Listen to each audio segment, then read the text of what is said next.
حساب کے بعد ان کی قبر کو جنت بنائی جاتی ہے، میں صدقے جاؤں صدیق اور عمر کی شان پر، ساری دنیا مرنے کے بعد حساب کے بعد ان کی قبر کو جنت بنایا جاتا ہے۔ اے صدیق اکبر تیرے مقام پہ قربان جاؤں، تو دفن ہی وہاں ہے جہاں جنت کا ٹکڑا ہے، تو ہے ہی آرام وہاں کر رہا ہے عمر فاروق جہاں جنت کا ٹکڑا ہے۔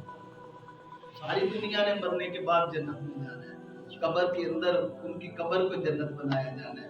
حضور نے فرمایا ماں بہینہ بیتی و منبری روزہ تم من ریاض الجنہ، میری عائشہ کا گھر، حضور اللہ چاہتا تو ساتھ حضرت فاطمہ زہرا کا بھی گھر تھا، ساتھ ہی حجرے کے ساتھ حضرت فاطمہ زہرا کا گھر تھا، حضور وہاں بھی رہ سکتے ہیں۔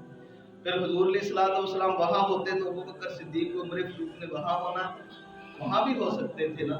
تو کچھ لوگوں نے کہنا تھا کہ دیکھیں اللہ کے رسول فاطمہ کے ساتھ لیٹے ہیں، بیٹی ہے، ان کی قبر ان کے ساتھ ہے، ہو سکتا تھا نا، ہو جاتی۔ تو کہتے کہ فاطمہ ہماری، حضور ہمارے، اہل سنت نے یہ کہنا تھا، اہل سنت نے نہیں، حضور بھی ہمارے اور فاطمہ بھی ہماری۔ اللہ نے حضور کے جسد حاقی کا انتخاب حضرت عائشہ صدیقہ کا حجرہ اس لیے کیا، لوگوں کو یہ بتایا کہ جو عائشہ کا ہوگا وہ میرے مصطفیٰ کا ہوگا، جو عائشہ کا منکر ہوگا، نہ عائشہ اس کی ہوں گی، نہ صدیق اس کا ہوگا، نہ میرا نبی اس کا ہوگا۔ حضور تک پہنچنے کے لیے ضروری ہے کہ عائشہ صدیقہ کا مقام اور مرتبہ تمہارے دل کے اندر ادب پیدا ہو۔ یہ بیزتی آج شان صدیق اکبر کی۔ اللہ کریم ہمیں حضرت ابوبکر صدیق رضی اللہ تعالیٰ عنہ جیسی محبت اور پیار عطا فرمائے۔ وما علینا الا البلاغ۔ ویڈیو کو شیئر ضرور کیجئے، ہو سکتا ہے آپ کے ایک شیئر سے یہ بات کسی کے دل میں اتر جائے۔ جزاک اللہ۔